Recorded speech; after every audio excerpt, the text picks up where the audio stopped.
One more time for Victor Martinez Jr., everybody. Hell yeah.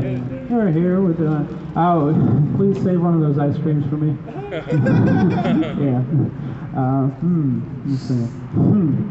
Yep, I'm autistic. You all know. I'm autistic. You all know.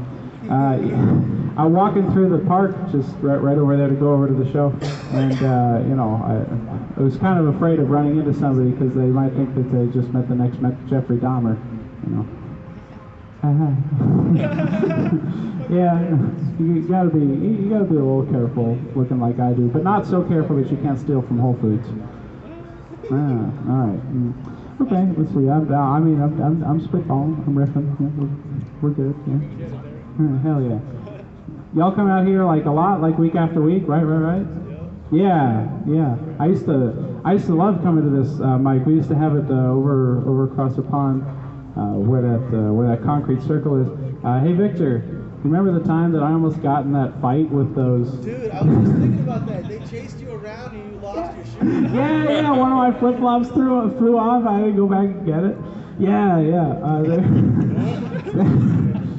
Whew, all right, well, let's talk about this. There was this DJ who was playing his stuff, right?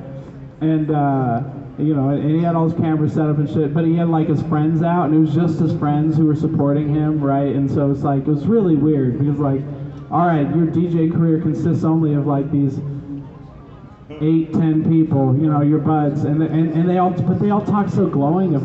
It's like, you know, like, Ahmad, he's just like a new, like, he brings me to a new level in my heart. Like, oh, this is a cult I'm dealing with. It's a cult I'm dealing with. But I only found that out after one of his iPhones, which was set up in a tripod, right? And the tripod was too small for it, so it wasn't fitting. And one of them fell down. And I saw that the iPhone had fell down, and I was sitting nearby. So like, all right, why the fuck not put it back up, right? So, you know, I put it back in the tripod, make sure it kept on recording.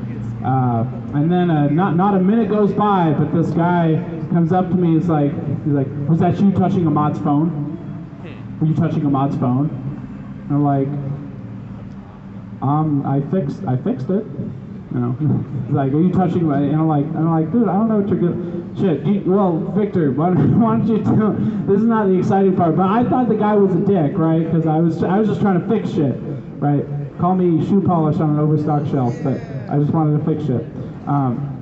Anyway, yeah. But then we wound up getting into it later because I'm angry because for no reason, just because somebody thought that I was trying to do the wrong thing when I was trying to do the right thing.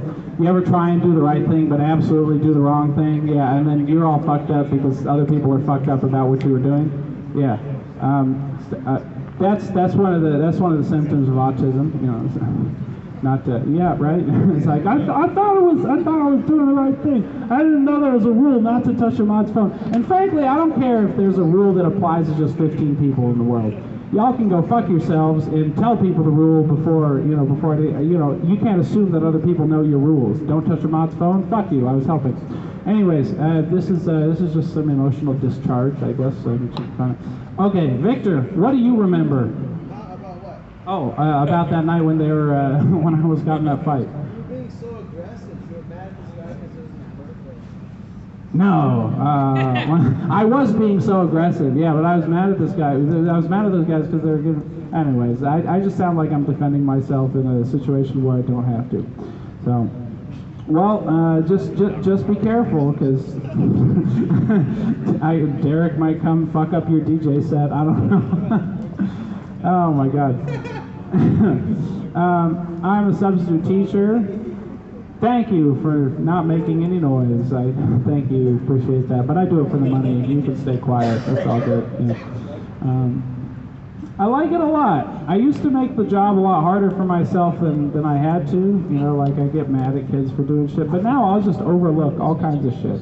You know, like cursing in class, kids, walking in and out or whatever. Like even if like some people are snuggled up a little closer than they have to be. Always Latinos, always don't ask me why. But if they're like all snuggled up, I'm like okay, fine, whatever.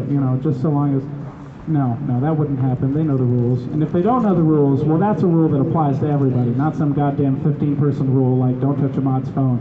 They know the rules. But there are some things that I can't overlook. Like there have been a few times when there's been like a kid watching porn with no headphones on his phone. Put that away. Put both of those things. Put that. No, you put it all away. You can watch that at home. Or, I mean, I could just give you a bathroom pass. You have a little more privacy, you know. Yeah, Will wishes that I was his substitute teacher. It's like, hey, if any of you need to jerk off in the bathroom later, just ask me, but not in so many words. Yeah, so, you know, if I could, I would send the whole class out with bathroom passes. Just let them roam the hallways.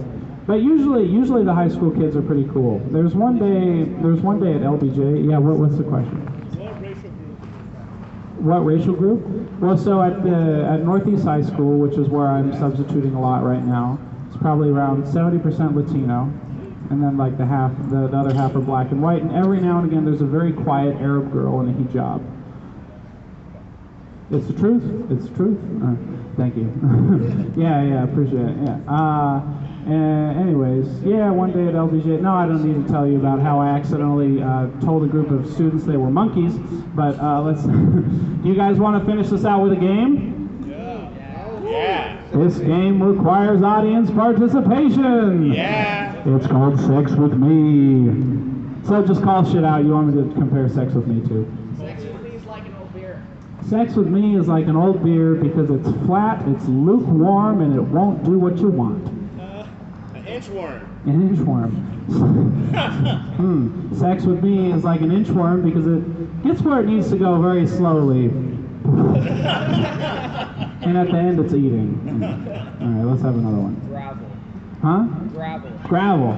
Sex with me is like gravel because it's annoying and it gets everywhere. Let's have another one. Sex with me is like gravel because it'll make walking uncomfortable later. There you go. 9/11, thank you. Sex with me is like 9/11 because it's a disaster. It never happens. Sex with me is like 9/11, yes, because it never happened, thank you. Sex with me is like 9/11 because there's a lot of bush involved. And it's always an inside job. The towers always fall in the end. Sex with me is like 9/11 because it can melt steel beams, baby. Sex with me is like 9/11. All right, I think that's enough. You guys are feeling good, right? Yeah, put your hands together if you're feeling good and make some noise for this hangar we're in. Keep it going for Victor Martinez Jr. One more time for all the other comics you're going to see tonight, and keep it going for yourselves. Just put your hands together. All right, I'll bring your host back in. Have a good night.